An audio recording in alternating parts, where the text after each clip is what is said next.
One thing I feel like we fail at in sometimes of our analysis is recognizing how normal it is for Black people to be anti-Black. All that stuff is just anti-Blackness in disguise, you know? It's weird how they get it from both sides because they control the commercial rap industry, right? And make money off of it. And then at the same time, they want to come from the other side and say they were wrong for doing it. I sat there and forced myself to listen to 6 hours of Morgan Wallen, and all I could hear was 808s and trap snares over top of him complaining about it. Literally 3 songs. I miss my ex, I hate my ex, and thank God I'm a country boy. And that's where we see with like Puffy, for example, right? He was, especially at the beginning when he could still like keep street niggas in his presence for a quick second, he was completely exploiting them, right? Even like Biggie, they talk about how they made Biggie pay for his own fucking funeral. That's crazy, right? Like crazy work. At that time, again, like the focus should have been, because this is what had come out, on Cassie and what happened to Cassie and the case with Cassie. But what everyone instead was actually talking about was that Diddy is gay.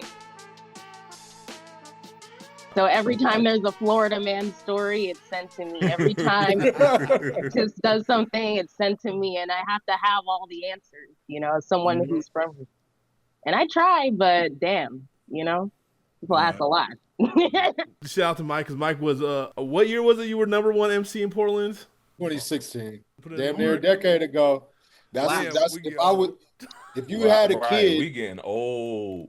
If you had a kid a decade ago, they would almost have hair in their armpit now. That's a good way to put it. I'm still the best, though, in my mind, right? That's how you're supposed to be. Is everybody familiar with this whole rap fatigue BS? No, I'm not.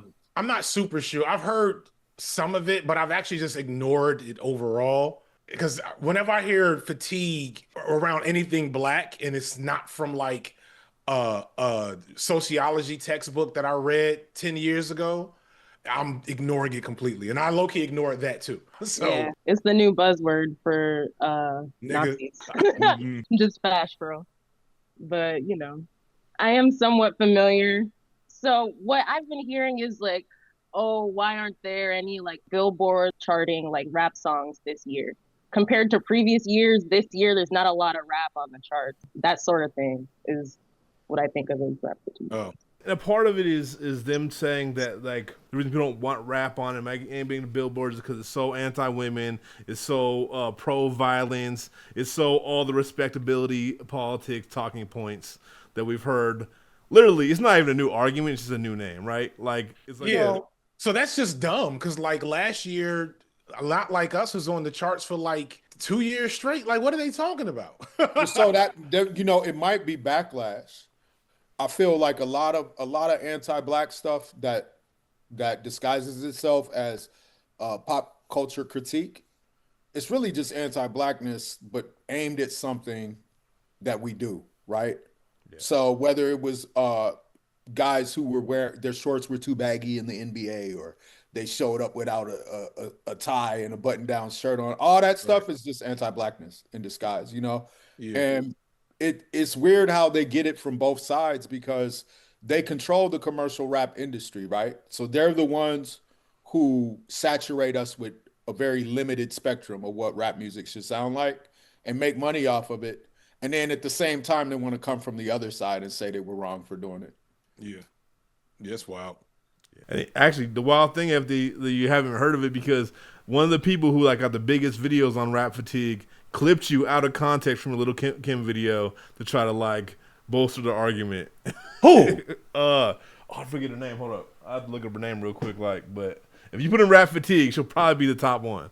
It's It's the first video that you see if you put in rap fatigue into YouTube. That's wild though, but it is what it is.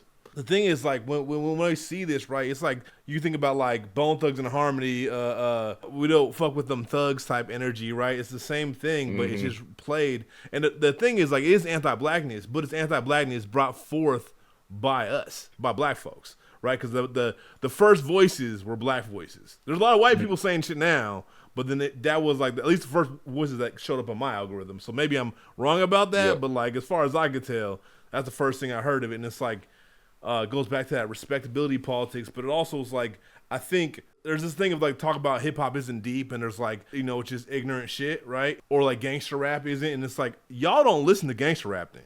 Y'all don't listen to it because like it gets pretty deep hella times. And if you're listening to like what's his name did a collaborate with Kanye as if they're fucking gangster rap, you're crazy. You know what I mean? Dude did that like one where the big ass outfits was Kanye West. I forget what it was called. Lil Pump. Lil Pump. If you look at Lil Pump or something like that, then yeah, that's ignorant as fuck. But that's not even gangster rap, right? That's not even. And like I don't know who they're really pulling that from. And if they are, they're not listening to the albums. They're only listening to like maybe a single. Or something, right? The singles. The singles are always going to be the most dumbed down, simple version of what the artist has to offer. But I mean, honestly, y'all, I don't listen to a lot of like real popular commercial rap anyway. So like. The whole rap I started to hear about black fatigue, right? Which was white people's way of saying they're tired of black people.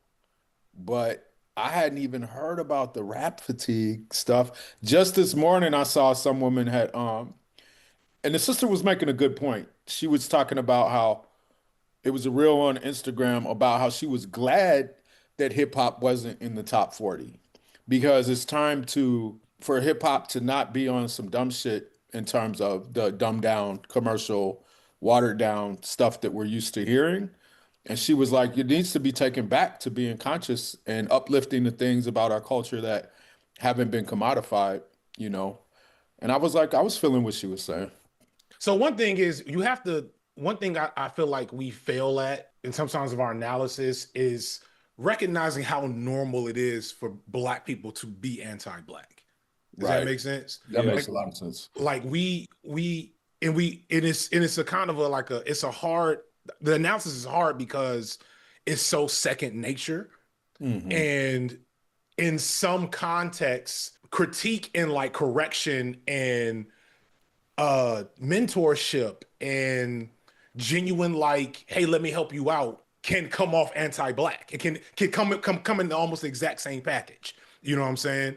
So whoever this, homegirl, this video, she can make a video about like, hey, you know what? And both me and Bill have talked about the exploitation of Black women in hip hop, right?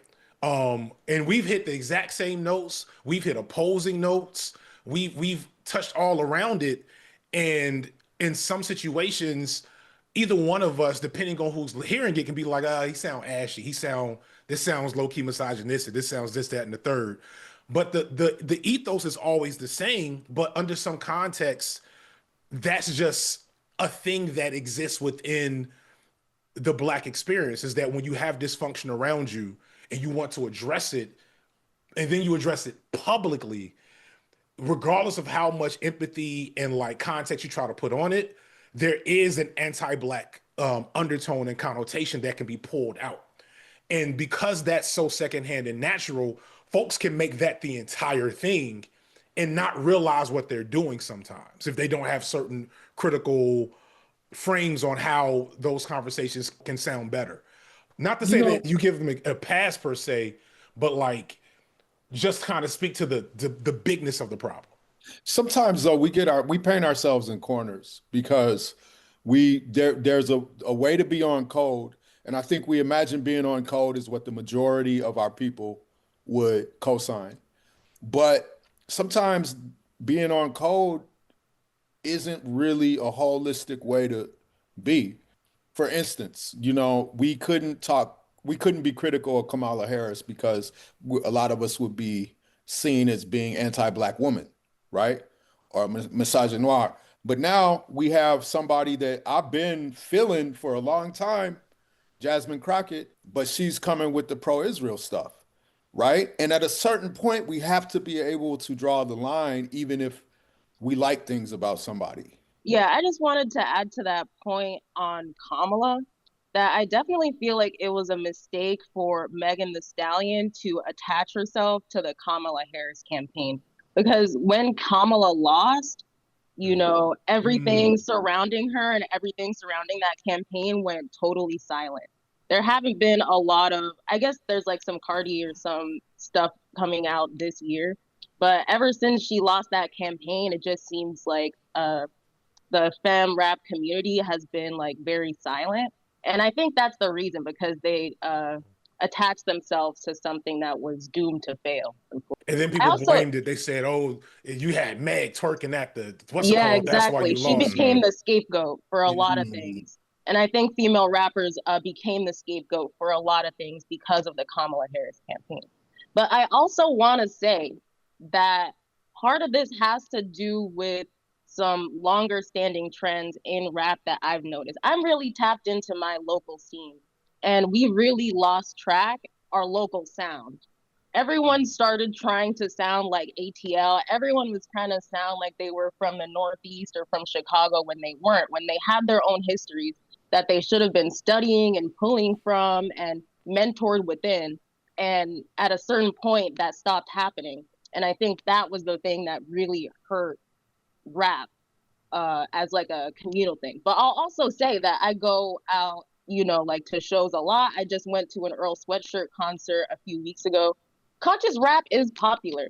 People loved his corny, motivational, like slower type shit.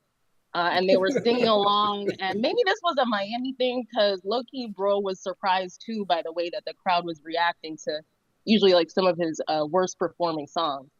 But yeah, I think the last few years rap has just gotten more like, well, not just the last few years, really ever since like Drake and shit, things have been going like a lot softer, a lot more melodic, a lot more conscious overall. And it's just not that pop hit that's gonna be on the Billboard anymore, in my opinion.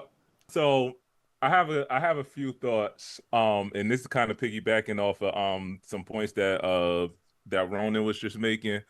The one thing, so the reason why the whole rap fatigue discourse, the reason why it aggravates me so much is because it's always the least tapped in people that are leading these discussions. Right. Because number I one, looked at the clock on the gas the stove. one, what's that? What was that? Is that just me? Oh, okay. That was me. That was my channel, Loki. But I went to your channel. My bad. I didn't realize the volume was gonna come on right away, Ronan. So the one thing that all of these videos, because I forced myself to sit there and watch that video before I started ranting and bitching about it. Because I already knew what I wanted to say, but I just wanted to make sure, because being a YouTube after all, we know how the clickbait game work.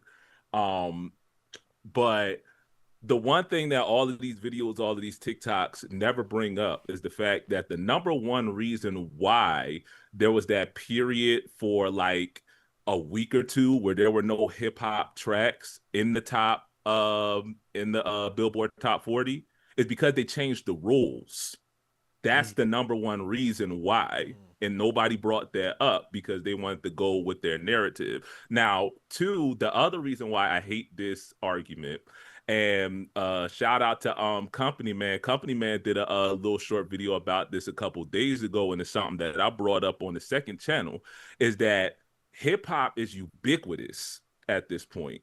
Bro country, you know what bro country is? Bro country is right. It is some white boy from God knows from Kalamazoo, Missouri. Maybe not, because that's pretty urbanized. Utah. But the middle of nowhere, Utah. It's from Utah, bitching about his ex over top of a lap steel guitar and an 808.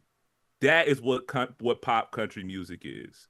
So I don't want to hear about, and my thing just went out, but y'all can still hear me. So I don't want to hear about, rap fatigue when Morgan Wallen, I sat there and forced myself to listen to 6 hours of Morgan Wallen, and all I could hear was 808s and trap snares over top of him complaining about it. Literally 3 songs.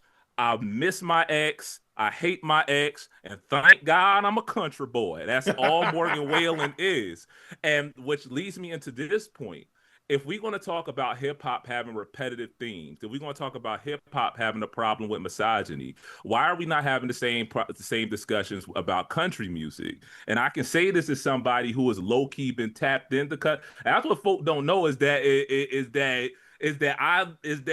I'm not tapped in all the way, but I know enough to know that misogyny is the reason why Shania Twain and Dixie Chicks got blacklisted because of misogyny. Shania Twain had problems. Reba McEntire had problems. Nobody brings that up. Dolly Nobody Parton. talks about the songs about I'm going to stand at the door with my shotgun and shoot you if you take my daughter out to the prom. They don't talk about the white knight misogyny in country music. So it's always, you know what it is? You know what this black fatigue, all it is to me.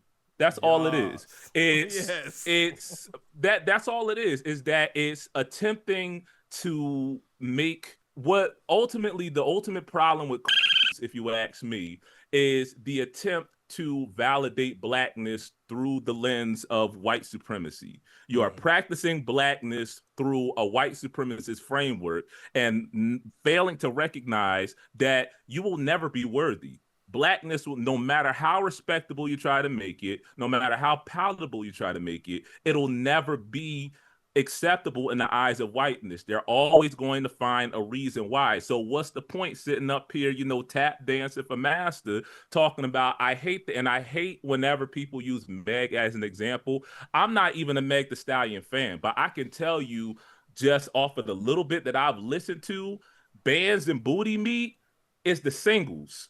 She has a much deeper bag than that. She talks about personal trauma. She talks about her mama dying. She talks about, PTSD from the Tory Lane stuff. Don't nobody ever talk about that because they don't listen to that. All they listen to is Mamushi. All they listen to is Savage. All they listen to is Body and assume that they got the whole picture because they let the algorithm curate their taste. So anybody that's talking about rap fatigue seriously can get the F out my face. I'm so serious about that. I'm so serious about that. And anyone talking about booty this and twerking that needs to go listen to some reggaeton, to some toquilla, some music from other cultures, because then you'll see like this is the tip of the iceberg. It's the same thing. Yeah. Go listen to some Daddy Yankee, please. Go listen to some Bad Bunny. Then if you want to complain about black people talking about booties and coochies and all this and all, look, go listen to some Dembo. Then go listen to that. But y'all not up on that because y'all always want to point at the black folks. Well, Matter of fact, let's listen to if you want to talk about it, go talk about Sabrina Carpenter then. Right. Sabrina Carpenter up there pantomiming a blowjob. Ain't nobody losing their mind over that. Well, no. To be fair, them white aunties lost their mind over Sabrina Carpenter. The white aunties did, but they ain't make think pieces about it. It was niche. It was the 20-somethings ain't make think pieces about it. True. But you know what? Well, go ahead, Michael. Well, again, all we're talking about is popular culture across the board. So white people be doing the same stuff. They just don't talk about it with the same critique, and they package it differently. So let's remember, the reason people like certain kinds of gritty, graphic depictions in so-called gangster rap or reality rap or whatever you want to call it is because it's the equivalent of a blockbuster, right? So you could go see a rom-com or you could go see Born Identity, right? The blockbuster with the high-speed chases and the explosions and the shootout is going to fill seats faster than something that doesn't have all the action and the violence is. That's just kind of the way it is, and it's funny to talk bad about. I'm sorry, man, my phone is going off. One sec, y'all. It's funny to hear these people talk bad about depictions of sexuality in black culture. Y'all remember Girls Gone Wild? Is anybody old enough to remember that? Yeah. Right? Yes. The ways that they sexually objectified white women in the sex industry, the porn industry, and so on and so forth has been going on, for over a century, you guys. And so it's just that when black people do it, they put a critical lens on it. I mean, Yeah. honestly, like, especially when people talk about like rap and misogyny, always kills me because I'm like, have you listened to rock, my nigga? Like I forget what band it was, but that song Polly or whatever, literally about like kidnapping and all sorts of shit too. You know what I mean, it's like, are you serious right now? Like, are you serious? Do you really want to compare the two? Because all the rock star legends are pedophiles. All of them. Guns N' Roses, I forget the name of the track, but there's a track Guns N' Roses has where the backing track of that song is literally of Axl Rose boning a groupie in the background.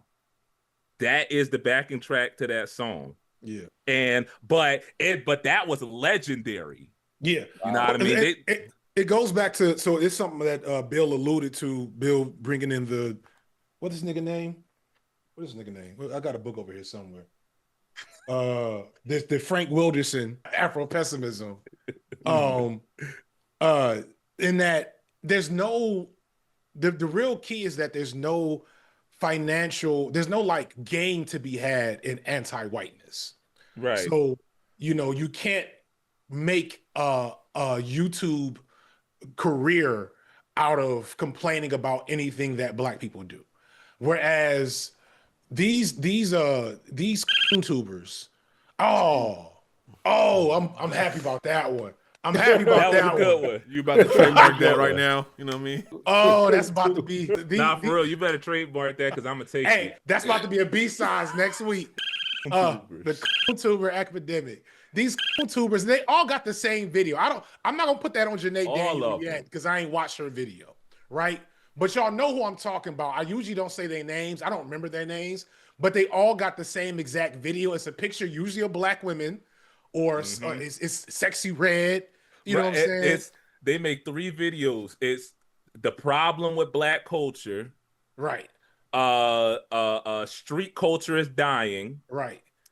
I can't think of the third one. Why hip hop is so bad for Black people, right? Right. Every video boils down to variation. Black people are their own worst enemy. Like most of them have that video multiple times, and they get hundreds of thousands of views, regurgitating the same shit over and over again because there's a never-ending audience for it. Because the thing, like, and I want to hold space for the YouTubers and their audience members for a second.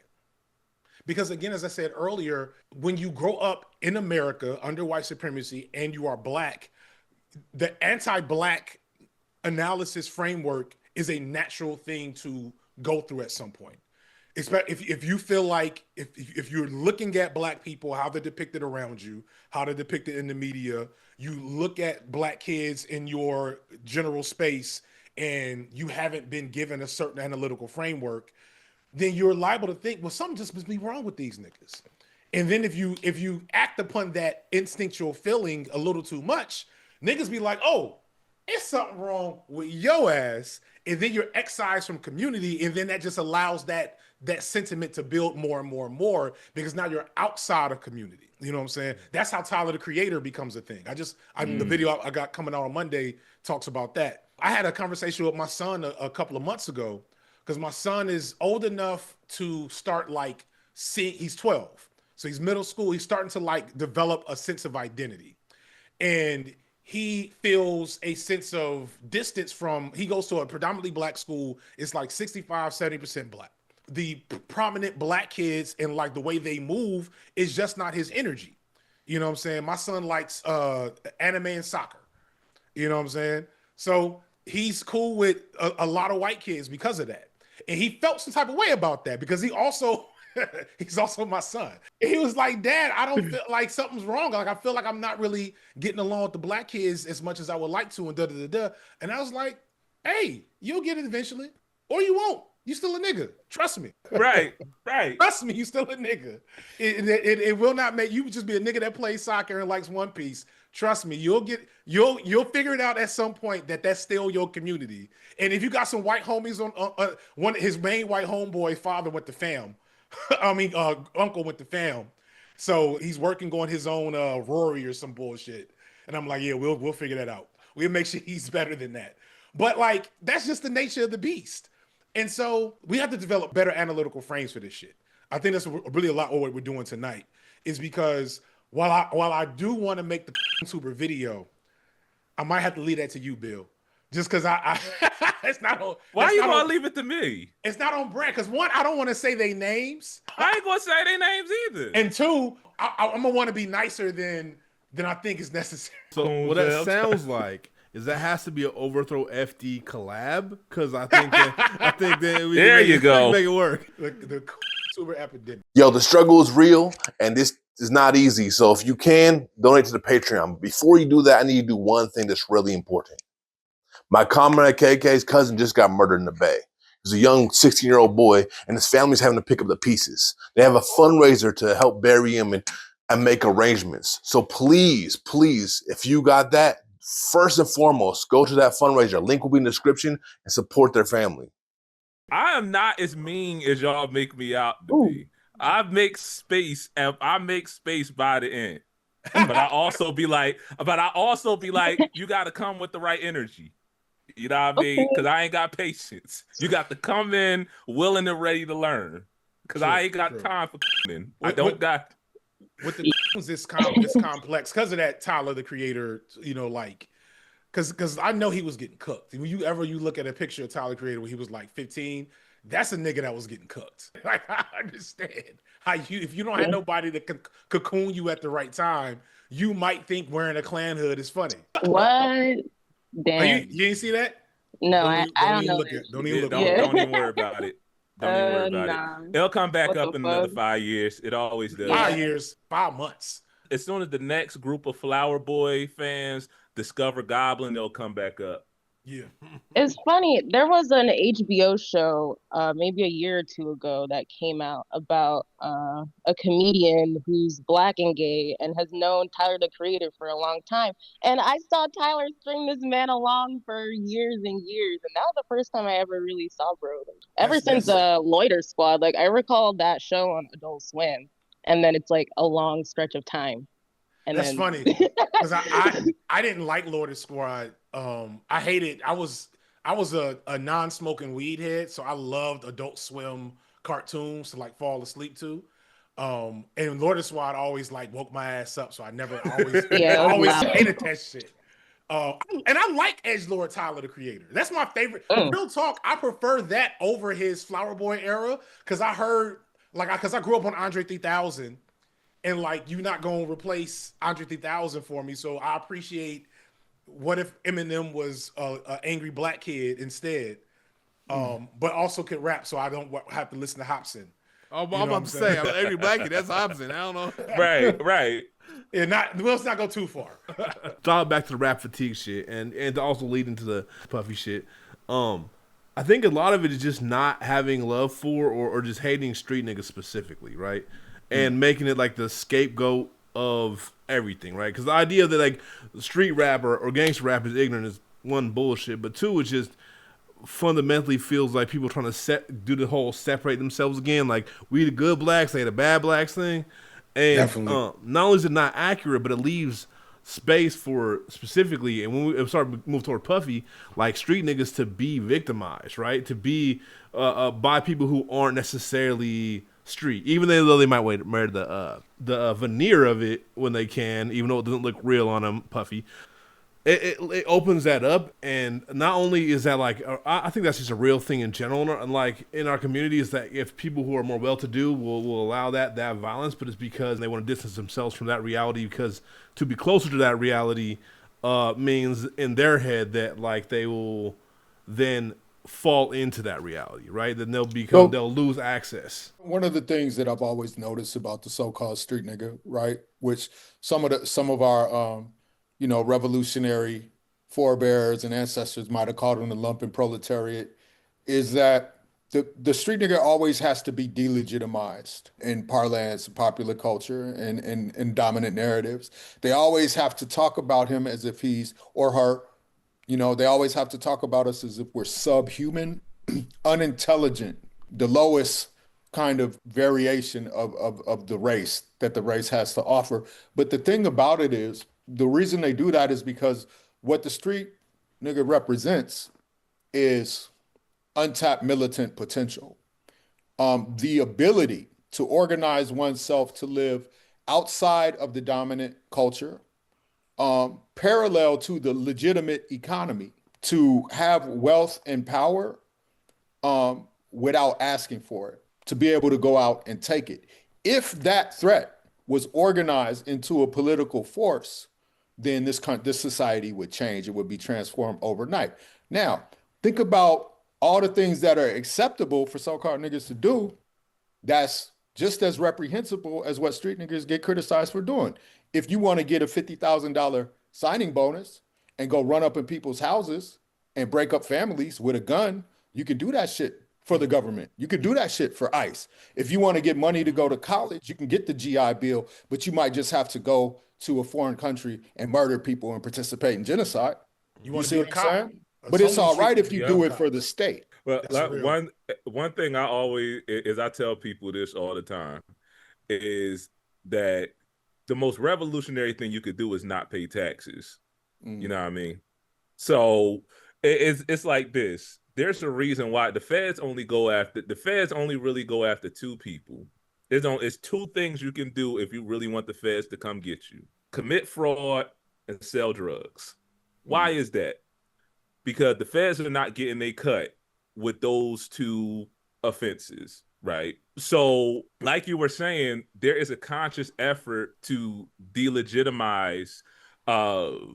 I don't even like using the phrase in lumpen proletariat. I got issues with Marx, and I'm not going to get into. But, but there is a continuous and historical conscious effort to delegitimize that group of people, and specifically when it comes to Black folks. Again, the reason why you got lumping this into the rap fatigue conversation, the reason why people do that, the reason why Black folks talk about Black fatigue, the reason why Black folks the reason why you got people who grew up, no shade to feet, but the reason why you got people who grew up, you feel me, in like middle class suburban neighborhoods talking about, oh, this is ghetto, oh, this is ratchet, oh, this is everything that's Black and poor has a negative connotation to it, is because, again, they're practicing Blackness through the framework of white supremacy. They have not learned to disengage from that lens. And it reminds me of something that Gustavo Gutierrez talks about in terms of theology.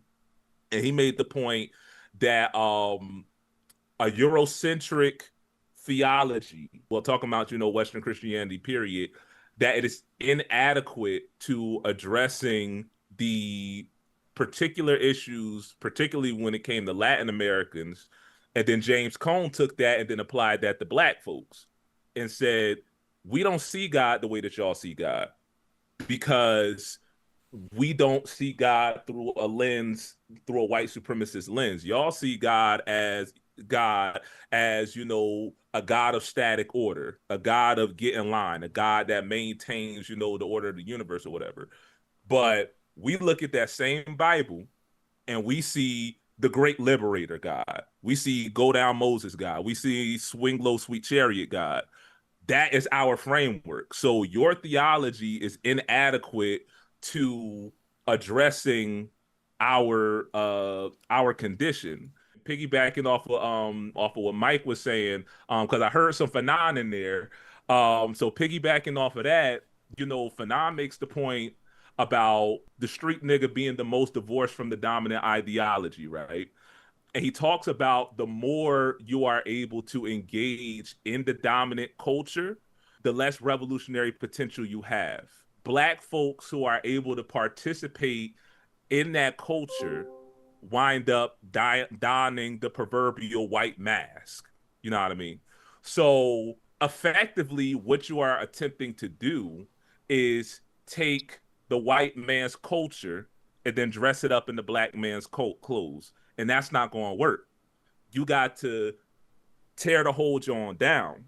That's what the Panthers was doing. That was literally the whole point of Black Power, was we're going to tear this down and we're going to build an entirely new framework that works for us. But niggas got a little taste of the so-called American dream. We started getting half decent jobs and we started, being able to buy houses out where the white folks was at. And then, the folks with means said, all right, now we can participate in the dominant ideology. Right. Later for all of that, give us free. That's y'all. You know what I mean? So if y'all would just act right and pull your pants up. Right. If you would just pull your pants all that up. music. be Dr. Huxtable, be Claire Huxtable, you know what I mean? So that's what wound up happening. So you got within the struggle of Black folks to find humanity within a white supremacist framework, you have two different approaches to that. You got the niggas who are at the bottom, who have recognized, because they're not able to participate in the dominant society, that we ain't never going to be able to do that. And then you got the niggas over here that got a little taste of it, and now they're saying, all right, how much more of that can I get? You know what I mean? I don't want to go backwards, but I want to get closer to what the white folks have. And in order to do that, I got to get as close to what they doing as possible. And in order to do that, I got to distance myself from, you know, these ghetto ratchet niggas over. Right. We gotta get away from y'all jigaboos over here, you tar babies over here. That's what they saying. Yeah. I think I just wanted to say something real quick. Just that what Mike described reminded me of this movie called The Spook Who Sat by the Door. The Spook Who Sat by the Door. I don't know if y'all have seen that, where he's in the CIA. Shout out to my friend Gio who showed me this movie, and then goes back into his community and retrains the community. And that was an inversion of a lot of blaxploitation tropes. And it was a blaxploitation movie, but it was also an inversion of what people in blaxploitation movies tend to do. And what I saw in the documentary from Diddy was that his American dream was to embody the pimp, or at least that was the narrative they were selling in the first episode. So I think it's interesting how Americana and the American dream, and maybe not the state as government as we may imagine it, but the social order caused by the state that enables people like Scarface, that enables the Godfather and all these kind of like wild, violent scenarios that he was consuming and like trying to embody, is quintessentially capitalistic, is quintessentially racist and Americana in a lot of ways. So I thought it was really interesting that he was influenced by those sorts of things, because in those kind of movies, you know, yes, there were empowered Black femme characters, but let's be honest, they were empowered through the lens of sexuality or through the you know, like Black pain. And a lot of these blaxploitation movies, to me as a younger person, kind of feel like when you're watching like a slave movie and someone's getting beat for hours and hours, you know, or they're just in these brawls for hours and hours. To me, you know, that is not something that would like uplift me, you know. And usually like the things that they're talking about and doing and buying are in excess, are very much like glorifying capitalism and stuff in those kinds of movies. So I thought it was interesting that they mentioned that he was inspired by that. And the misogyny that in those kinds of films and just in general, misogyny is older than capitalism. And capitalism and racism are like international systems. And as it pertains to rap, I just wanted to mention this about the previous section, but this year we've seen a lot of UK rappers come up and hit top 10. A lot of the time they're not actually Black, and that's kind of like a problematic element to it, like with SD Kid. But in other situations, like drill is becoming more popular here in the US. And overall this year, like we've been learning more about, or at least like American Black people have been learning more about the diaspora of Blackness and the plight of Black people in other countries. So around the time, maybe a few weeks after Tyler, the Creator, dropped his album this year, there was that trend on TikTok about like Black Scottish people and finding out that like Black people exist throughout the diaspora. I ain't gonna front. I was one of them like, whoa. Yeah, that's yeah. amazing. There's a Black Scottish dude that I watch on YouTube. So I knew that they were out there, but I ain't even gonna lie. When I first, because he was on somebody else's video, I said, "Oh, this nigga got dreads and everything. Oh, he a nigga for real." Yeah, and he got that accent. It's just so fucked up. But it's. I'm sorry on my Scotland people. It's no, it's all good. But So this was the year where you really had like SD Kid, Central C, Pink Panthers. She's been around for a few years, but you're really seeing people from elsewhere in the diaspora, and that doesn't make it any less rap. That doesn't make it any less Black, you know. And I feel like a lot of times, like other countries in the diaspora are kind of like excluded from the conversation when they're contributing actively daily, and they go through a lot of the same ails and racism that we go through here in the States. Their quality of life has gotten a lot worse in the UK. You can't find a job in the UK. 1 in 3 Black people doesn't have a job in the UK right now. That's how shit their unemployment is. So yeah, I just wanted to say that. I wish Kelsey didn't bow out because they're straight from London, but they bowed out. They're like, I can't do the stream. That would have been great. Well, I'm gonna steal probably some talking points from you real quick, BP, in that like Puff. Somebody said earlier, I blank on it now. Might have been you, Ronan. With Puff, and I say this as the resident. I'm assuming resident petite bourgeois Negro in the room for the moment. That there's this weird perverse imagining of Black masculinity in particular, but Blackness as only being valid and of true, like of its true nature if it's connected to a street identity or a street aesthetic. Yeah. You know, where I remember growing up in the south suburbs of Chicago, and like I vividly remember this like quiet fat kid that I knew since first grade that joined the GDs in 7th grade. And it's like, why are you there? And everybody at the school knew he didn't have no business being the GD. GD, for those who may not know, the Gangster Disciples, which is probably the biggest, most prominent gang in Chicago at the time. That's who Larry Hoover founded, etc. So like this fat, you know, quiet, kind of really nice kid suddenly is a GD because he felt the need to find a way to define himself to be more real or whatever in the south suburbs. Don't get me wrong, I'm not from like obviously if I knew what GDs were, we had GDs at my school. I wasn't from like the most suburban suburb. But like there was a clear delineation between the GDs, the real legit gangsters at the school, and everybody else, which I think is typical now that I've taught in the hood. That's typical of most schools with a lot of what that are hood adjacent, right? The gangsters aren't actually just menacing the entire school, as you might imagine if you watched Lean on Me. You know what I'm saying? I hate that movie. Hate that movie. I hate it. Oh my God. I've talked about that movie multiple Jesus times. Christ. You about to say something, BB? And that's the thing too, is like people act like street niggas are inherently and always the exploiter when it's not. That's not usually the truth at all. And that's where we see with like Puffy, for example, right? He was, especially at the beginning when he could still like keep street niggas in his presence for a quick second, he was completely exploiting them, right? Even like Biggie, they talk about how they made Biggie pay for his own fucking funeral. That's crazy, right? Like crazy. Crazy work. There's a thing too, like some motherfuckers can smell motherfuckers like that out. Like a lot of motherfuckers can. And that's why you saw like I wonder beefs between the fucking Death Row and motherfucking Bad Boy is because they smell like they're like, this nigga's funny. This nigga's funny. Like Pac wasn't even like, this nigga's funny. Like man, and Pac ain't the streetest nigga at all by any means. You know what I mean? Right. But he's like, this motherfucker smell funny. You know what I mean? He move weird, bro. And one of the things I want to point out too is one of the biggest red flags that everybody ignores. I mean everybody. I mean people that are like Black petite bourgeois. I'm talking about like feminists. I'm talking about everybody. Some of the first people exploited are street niggas, and it's a red flag about what's gonna happen next.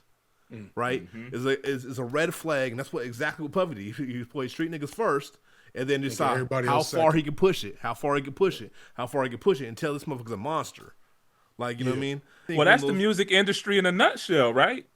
That's the music industry. It's just a bunch of street dudes that wind up getting effed over by, you know, a white collar gangster. It's funny. I had a thing that's always difficult to engage with online. In real life, I've never had a problem with this conversation, but online, because of different audiences and different dynamics, people always want to take it left. But people really miss how unprotected street mask people are. Like lumpen pro, underclass, underserved, whatever code word you want to use for niggas from the bottom that are identified as male and like present as men, as the threat of the Black masculine. They don't get any regard, and they're extremely expendable. And we're not. It's a byproduct, and I want to be clear. It's a byproduct of the system of patriarchy in and of itself, because men have always been the expendable resource of civilization, of Western civilization specifically, of warfare, illness, slavery, whatever. They've been a very expendable resource. So like, there's not an inherent. I had a comment, and this is I was just talking to my wife about this. It's a comment I get a lot that when I get it, I'm happy because I know I've done my job, but I never take it completely well, which is when a black film says, your videos help me understand men better. And I'd be like, oh, you mean you realize niggas was human? Because like, we don't engage with how poorly black men are understood in community by everyone. And it's such a natural reflexive thing that so many people who are learned, who have read the books, if they ain't got to your boy Wilkerson or a couple of other people, if they've only read some of Bell Hooks but not some other parts, you know what I'm saying? And other people who I would name, I don't really fuck with, but they at least got the right coursework in there. Then folks don't realize just how invisible the victimhood of black males is, and how like it's fundamental to a lot of the isms we're talking about.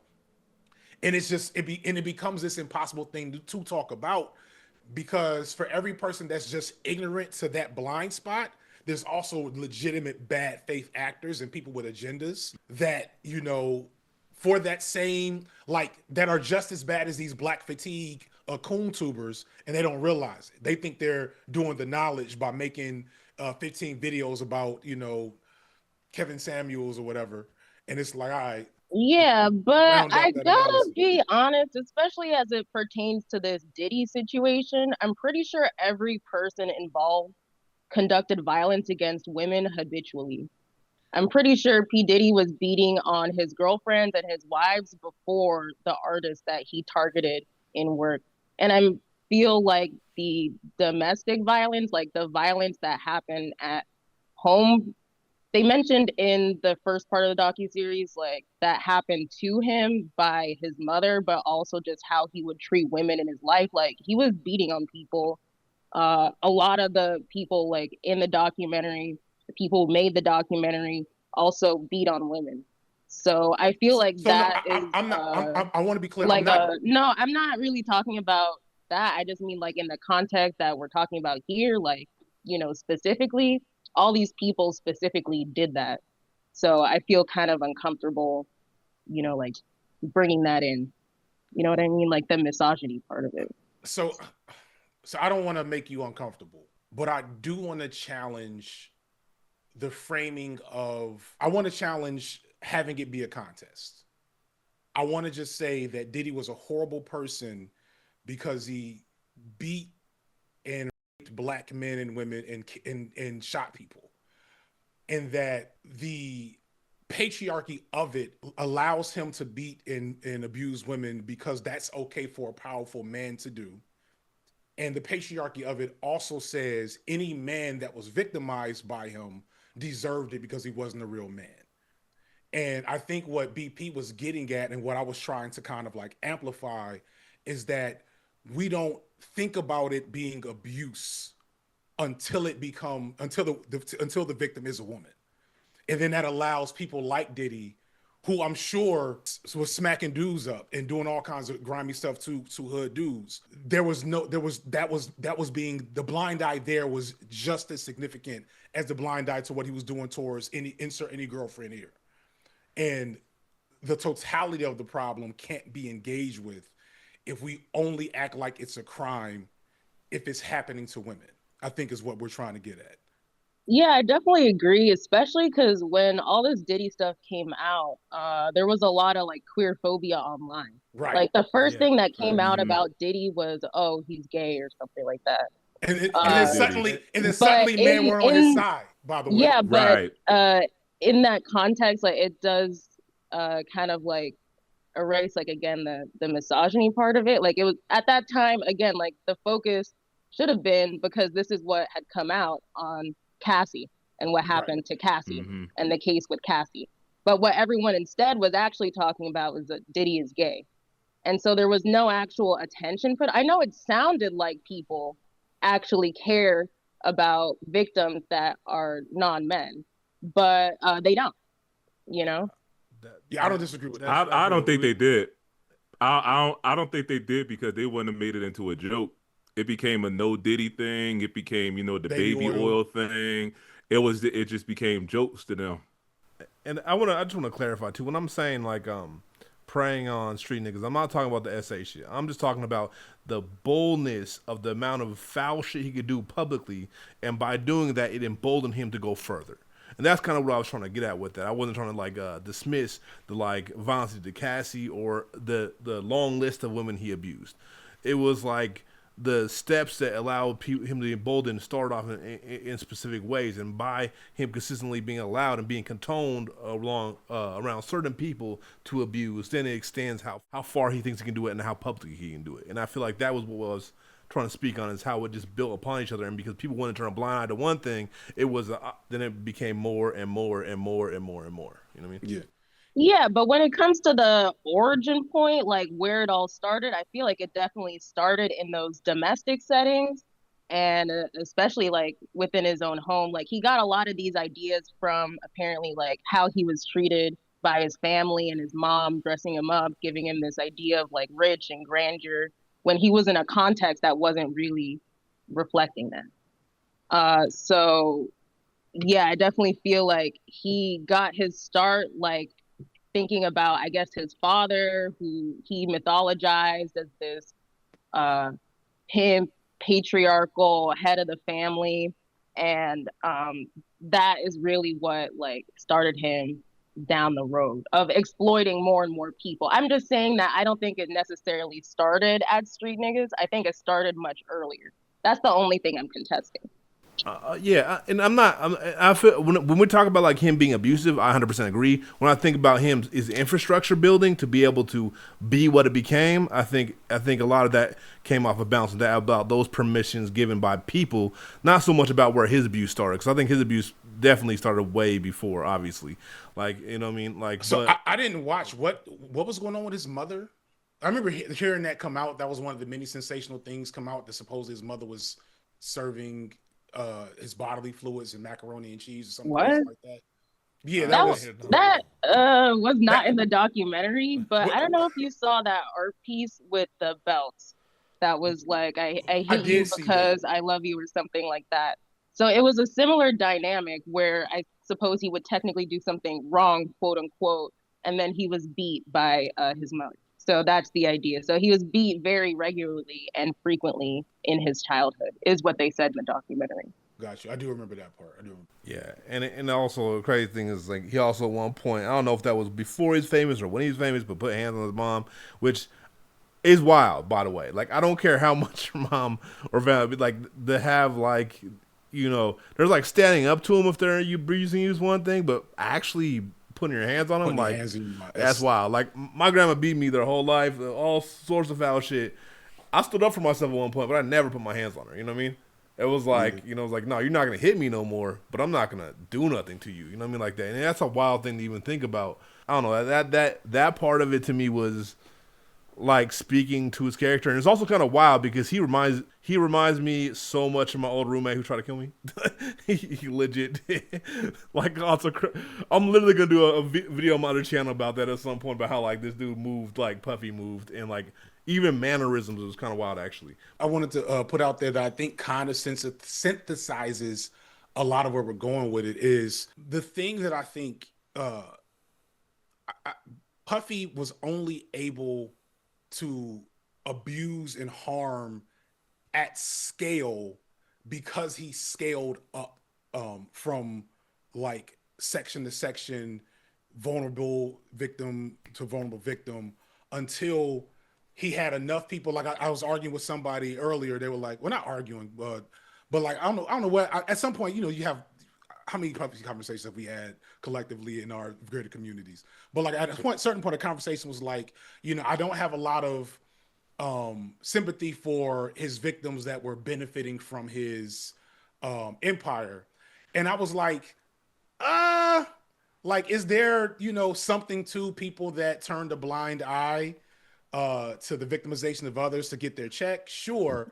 But I think people don't give enough credit to how complex that abuser abuse dynamic is. One of the more memorable comments that came out of my video was from my old coworker who works in anti-sex trafficking. And she was like, yo, when people say I didn't ever go to a freak off and I've known Diddy my whole life, understand that's not on accident. You know, that's a very purposeful thing that like abusers of that magnitude will purposefully, I don't know what somebody's music or something is up. Abusers of that magnitude will purposely invite you over from 7 to 9, and then the freak off will start at 9:30 because they know you're not staying for the freak off, and they want it so that you can, whenever they need to gaslight a victim, defer from authorities or accountability, they need somebody to be able to say, I know this nigga. I was just with this nigga's house Saturday. What you mean there was a freak off Saturday? That happens, that is made more possible specifically for men who attain power in the way Diddy did, through vulnerable people, through saying, I have access to Black excellence. I have access to capital. I have access to status. I have access to fame. And you can have that, but you have to let me abuse you, male or female. You know what I'm saying? You have to not say anything when I do abuse you. You have to stick with it. You have to literally you have to sign this NDA. You know what I'm saying? And like it really is just wild when I like engage with it critically and remember that Puff was I'll say this last thing. Puff, like the last thing he did before the lawsuits dropped was give everybody back their publishing. Do y'all remember that? Yeah. Like he held everybody. Mace had been complaining for 20 years. And then like 6 months before the Cassie's lawsuit dropped, suddenly Mace got back his punishment. And he was one of the lucky few because some of these other niggas is dead. Loon is dead. Craig Mack is dead. And somebody else is either dead or in jail. I'm missing one. Well, Big put his daughter's name. Black Rob. Yeah, thank you. Yeah. Black Rob. I think one of the larger points that I've been reflecting on for many years now, going back to the Catholic Church scandals that were coming out, right? Boy Scout scandals that were coming out, Weinstein, all of it is just how parallel and in some cases identical hierarchies are that operate in these dominant systems, be they organized religion, be they the military, be they the political machine or Hollywood. We see the same types of grooming and abuse based on, vertical ascension and aspiration and ambition, where those people who are vulnerable because they're trying to achieve another level, they're trying to move up the ladder, are the people who are exploited by these groomers who seem to be stationed along the way to exploit these people. Yeah. Because one thing to not forget is that Diddy is so unremarkable throughout entertainment industry, throughout American history. He is unremarkable in terms of like what he's did in terms of abuse. The only remarkable thing is the fact that he was a rich Black man. You know what I'm saying? Right. Like everything else is relatively. Or else he wouldn't have got a documentary. Yeah, so there's got to be a couple. I feel like there's a Kevin Spacey documentary, right? Or Weinstein. I know Weinstein has one. I know I've seen Weinstein's. Kevin Spacey don't got one, do it? No, he don't. I think something of note, though, and I was trying to get at earlier a little bit, too, when I was saying what I was saying, was like, we looked for these monsters, right? We look for P. Diddy to be a monster, but fundamentally, and he is, don't get twisted, but like, it's the structure, right? The structure allows these systems of exploitation, right? That's what I'm trying to touch on, the way he climbed up that structure, right? But like, that structure allowed him to get much power, so he's not this just asshole abuser in a corner somewhere that we don't know about, right? He is this epic, I mean, obviously there's Epstein and all these other people, there's this epic abuser because of this person being granted the power of these structures to be able to decide people's lives, to decide what's going to happen with their careers and their futures and all sorts of things, and survival in some degrees, obviously, since he did kill multiple people probably. That's one thing I think we look past is how these structures reinforce it, and how, and this is what I was trying to get at, like the abuse of lumping niggas and women, because lumping niggas and women, especially sex workers, are put at the very bottom of those structures to be abused. And now, mind you, we got to keep in mind that hip-hop was full of sex workers, bro. Full of sex workers, especially in the late 90s, you know what I mean? So, yeah. Yeah, and Diddy started out not fully, but once he got fired or whatever the fuck, as a club promoter. And your job as a club promoter is to largely bring in girls. Yeah. Other than, let's be honest, copycatting West Coast styles. Once he was done with that, what did he do? He found Mary J. Blige, and she was the real hit after hit after hit. And I actually wonder, like, does she have her masters? Like, what is going on with that? I But don't he think she did was have actually under good. him. Okay, bet. With Cassie and Me and You, when that shit dropped, I was hype. Everyone loved that song, but he chose to kill her career, and he chose to kill the careers of a lot of female artists throughout the decades. And like also that talking about like systems of abuse, that is like why he killed her career so he could abuse her. Like that's literally Right. killed her career so because if she had a career, he couldn't keep her under his thumb. You know what I mean? Mm-hmm. Yeah. Mary was never signed to Bad Boy, as far as Wikipedia tells me. Who was she at least. signed to? Um, Uptown? Atlantic, Republic, Oh. Capital, Geffen, Uptown. There you go. Look, you know how it is. Yeah, like that's how it is in the industry. Like folks be signed, especially in the '90s. Like y'all don't understand. Yeah. Yeah. It really It's like was. at the end of the day, everybody is UMG. Don't matter what it's on thing, everybody is UMG. One thing, going back to my boss that was in the video, the first thing she had to disabuse me of, when I came in, because I was a school teacher and I had worked with kids, but I had not worked with like kids in the most dire situations. And so, like, a thing that I realized I was mostly wrong on, but I realized was a very prominent misnomer when we talk about like Epstein and like anti-sex trafficking, et cetera, is that people imagine like little girls walking to school with their backpack and then like a white van runs up in them, opens up the door and snatches them off the street, right? That's what people imagine because that creates this sensational other Yeah.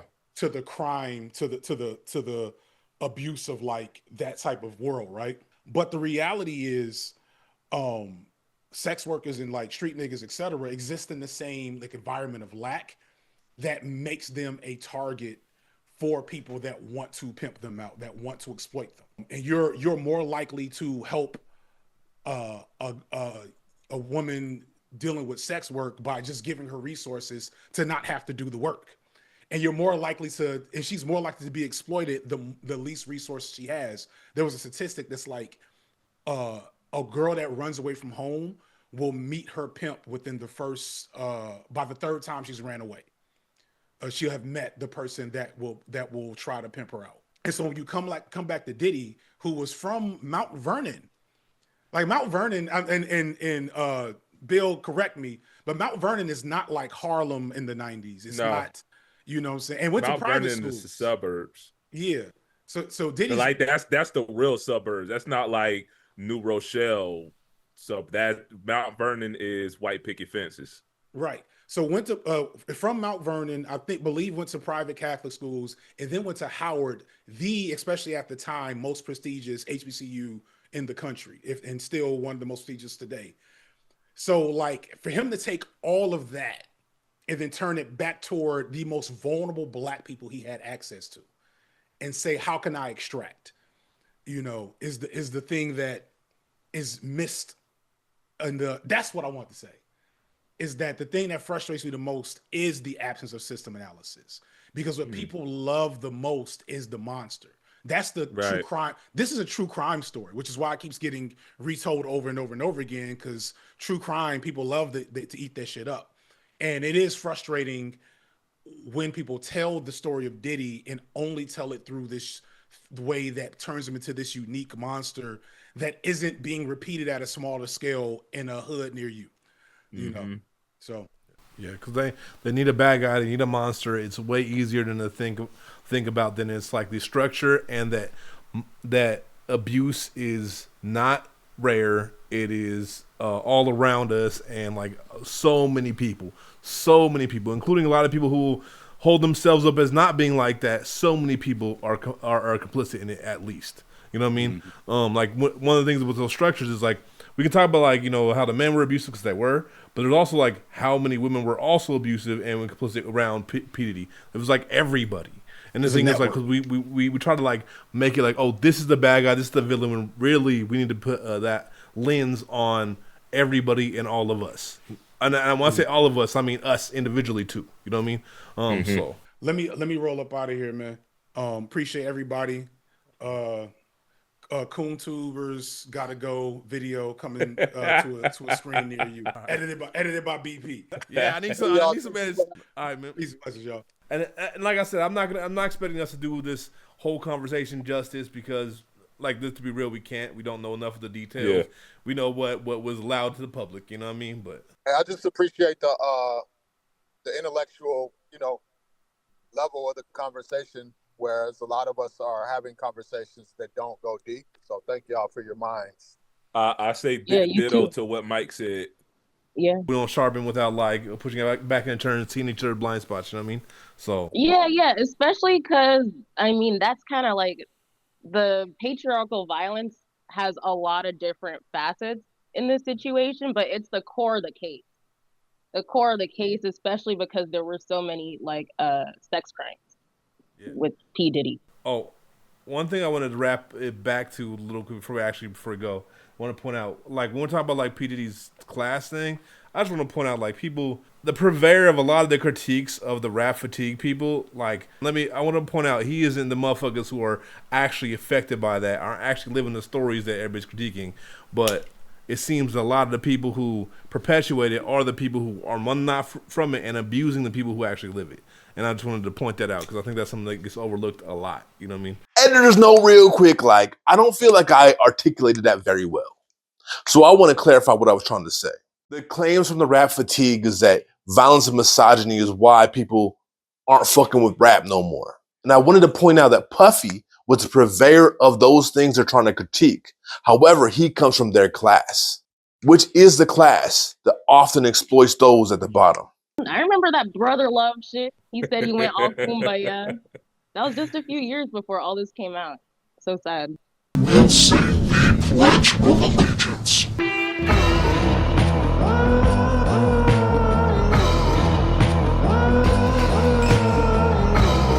The ages man has sought to distinguish his castle, his clan, or his country by means of a crest, generally a flag.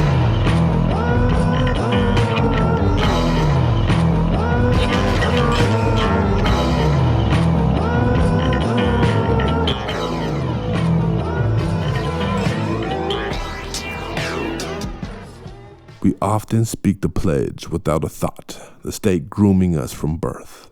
It raises the flag and the founding fathers into mythical beings, creating a nation-sized cult known as America that is devoted to uplifting monuments to their glory. Patriotism, nationalism, and all forms of nationalistic glorification serve to replace the national religion of the Europeans' motherlands with a new religion, one that can be for the secular and the Christian, one which raises the state above all others. Is baptism made through blood and bullets, through which their transgressions may be washed away, along with many peoples, civilizations, and histories they encounter. You may be wondering what substantiates this, but I ask you, isn't it obvious? The religious scripture is the Constitution. People cite its tenets as if it is fact, despite it being nothing but blind faith. Words scribed by holy men of a new world seeking to manifest a new destiny. The myth. So many Americans in history have fought for the ideals of justice and freedom that represents. To create this great and terrible nation, they needed to conjure up a creation story. One that instead of containing a garden spoke of a promised land of milk and honey that was divinely bestowed to the white man. An origin story strong enough to build the next global empire, one whose reach and power makes the mightiest tremble, eclipsing Rome's influence and military might by many magnitudes. This nation taught us that all this came from humble, noble beginnings, told us of the tyrannical redcoats, the savagery of the native tribes, the oopsie of slavery,